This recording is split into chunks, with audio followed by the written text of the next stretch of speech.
लोकशाहीचा बुलंद आवाज.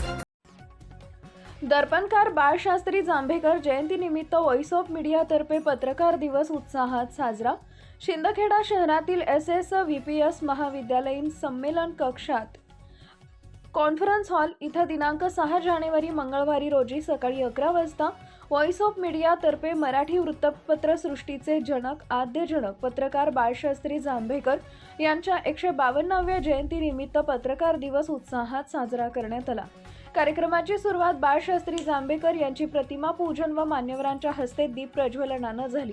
प्रसंगी कार्यक्रमाच्या अध्यक्षस्थानी शिंदखेडा तालुका एज्युकेशन ट्रस्टचे अध्यक्ष स्वप्नील देसले होते, तर प्रमुख पाहुणे म्हणून शिंदखेडा पोलीस स्टेशनचे उपनिरीक्षक ढोके, SS-VPS महाविद्यालयातील प्राध्यापक डॉ. ज्ञानेश्वर सोनवणे, गणित विषयातील विद्यावाचस्पती प्राध्यापक जितेंद्र पाटील, स्वामी समर्थ महाविद्यालयाचे प्राचार्य MD पाटील उपस्थित होते.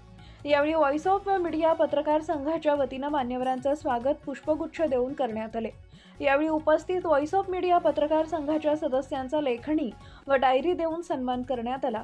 प्रसंगी खानदेश मत या दिनदर्शिकेचं प्रकाशन व YouTube चॅनलचं उद्घाटन मान्यवरांच्या हस्ते करण्यात आले. कार्यक्रमाप्रसंगी प्राध्यापक डॉ. ज्ञानेश्वर सोनवणे यांनी आपल्या मनोगतात आद्य पत्रकार बाळशास्त्री जांभेकर यांच्या सत्य, निर्भीड व जबाबदार पत्रकारितेची जाणीव करून दिली. या ठिकाणी तलवार अयशस्वी होते, त्या ठिकाणी लेखणी यशस्वी होते असे मत त्यांनी व्यक्त केले. प्रसंगी प्राचार्य MB पाटील, उपनिरीक्षक ढोके, पत्रकार मनोज गुरव, संपादक प्रकाश चौधरी यांनी मनोगत व्यक्त केले. कार्यक्रमाचं सूत्रसंचालन व्हॉइस ऑफ मीडियाचे तालुका अध्यक्ष प्राध्यापक प्रदीप दीक्षित यांनी, तर प्रास्ताविक संजय कुमार महाजन यांनी केले. तसेच आभार प्रदर्शन सेवानिवृत्त जवान भूषण पवार यांनी केले. प्रसंगी व्हॉइस ऑफ मीडिया पत्रकार संघाचे भालचंद्र पाटील, रवी पाटील, मनोज गुरव, प्राध्यापक चंद्रकांत डागा, चंद्रकांत माळी, महेंद्र गिरासे, जितेंद्र सूर्यवंशी, महेंद्र मराठे, प्रमोद शिंपी, उत्तम नेरकर, श्रीमती शोभा पाटील, आसिफ पठाण, महेश गुजराती, प्रभाकर धनगर, श्रीमंत हिम्मत निकम, सचिन चौधरी, रमेश चौधरी, मुरलीधर माळी, लखनसिंह गिरासे आदी उपस्थित होते. सगळे जे पत्रकार आहेत हे वेगवेगळ्या ठिकाणाहून आलेले आणि एकत्रित जमलेले आहेत. या सगळ्यांना एका धाग्यात गोवण्याचं काम धुळे जिल्ह्यात कोणी केलं असेल तर आमचे व्हॉइस ऑफ मीडियाचे तालुकाध्यक्ष माननीय प्राध्यापक दीक्षित आहेत. आम्ही बऱ्याच वेळेस त्यांना म्हणतो तर पत्रकारांचे संख्या तालुक्यातील भीष्माचार्य आहे, पैगंबर त्यांनी आणि स्पष्ट वाढली त्यांनी सगळ्या गोष्टी गाजवलेल्या आहेत. आणि असं म्हणतात की चांगल्याच्या सहवासा जरा चांगलं शोधणार आहे. अगदी त्या पद्धतीने आमचे तर गुरु वगैरेच आहेत, पण फक्त शाळेपुरतं मर्यादित असा पुन्हा एका दिवस एक संधी मिळाली आम्ही त्यांच्यावर बोलवलो आणि व्हॉइस ऑफ मीडियाच्या माध्यमातून त्यांच्या प्रेरणेने आमच्या लेखणीला पण हवामान हरियाणा आणि त्यांच्या मार्फत नवीन करण्यात आलं.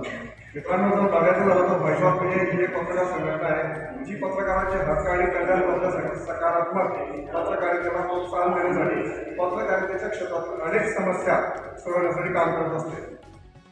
फक्त व्हॉइस ऑफ मीडिया हे जिल्ह्यामध्ये मर्यादित नसून जगातल्या 48 देशांमध्ये काम करणारी सगळ्यात मोठी आणि व्हॉइस ऑफ मीडिया सबसे बडी अशी एक संघटना आहे. आणि ही संघटना शिंदखेडा तालुक्यात असणारा व्हॉइस ऑफ मीडियाला दीक्षित सरांनी आणि आम्ही सगळेजण त्या एका सूत्रात बोलले गेलो. समविचारी लोक जवळ येतात असं म्हणतात. विचारसरणी जर बोलली तर सगळीच लोक एकत्र येत असतात. तसेच देशभरातील विविध राज्यांमध्ये जसं कार्य चालू आहे असे पॉझिटिव्ह जर्नलिझम सारखे उपक्रम ही संघटना राबवत असते. मुख्य उद्दिष्ट जर बघितलं तर पत्रकारांचे कल्याण, पत्रकारांना येणाऱ्या अडचणी त्यांना मदत मिळणे, त्यांचे हक्क जपण्यासाठी त्यांच्या समस्या सोडवण्याचं काम फक्त भारतातच नव्हे तर इंटरनॅशनल लेवलवर देखील ही संघटना कार्यरत करत आहे. सकारात्मक पत्रकारितेसाठी पातळी उंचावणे आणि सकारात्मक पत्रकारितेचा प्रसार करणे हा एकमेवचा उद्देश आहे. एकता आणि पाठिंबा, पत्रकारांना एकत्र आणून त्यांना एक मजबूत व्यासपीठ उपलब्ध करून घेणे, पत्रकारांच्या समस्या निवारणे, पत्रकारांसाठी काहीतरी आपल्या हक्काचे असते. पत्रकारांना देखील ओपन माणूस आहे, त्याच्या पण सगळ्या काही हक्क आणि जाणीव आणि नियम असतात. बऱ्याच वेळेस पत्रकारिता क्षेत्रामध्ये पत्रकारिता करत असताना राजकीय म्हणा, सामाजिक म्हणा, कुठला एक प्रेशर आपल्यावरती येत असतो. तसं बघितलं 1812 मध्ये त्यांचा जन्मदिवस आहे. 6 जानेवारी 1812.